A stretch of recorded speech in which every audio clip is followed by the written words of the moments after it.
হ্যাঁ আপা বল। কি রে, তোর সে কখন থেকে ফোন দিতাছি, ফোন ধরত না কেন? আপু আজকে হোটেলে অনেক গেস্ট রে। উপহারটা তো পাঠাস নাই। মানে আমি তো আব্বারে সব টাকা পাঠাইছি। তোর কিছু লাগলে বল, আমি টাকা পাঠাইতেছি। আমার উপহার তো তুই, তোরে লাগবো।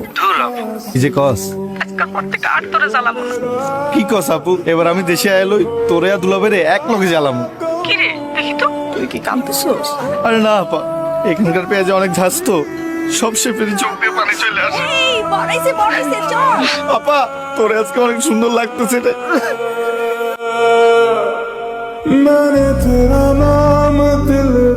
ফোন আইছে না ভাই, কোনো কথা উফ, শুনছিলাম বাচ্চা হওয়ার সময় 21টা হাড্ডি ভাঙলে যেমন ব্যথা লাগে তার চেয়ে তো বেশি বেশি ব্যথা হবে। তুমি এত ব্যথা সইতেছো আর আমি তোমার পাশে নাই। আল্লাহ তুমি সহায় থেকে।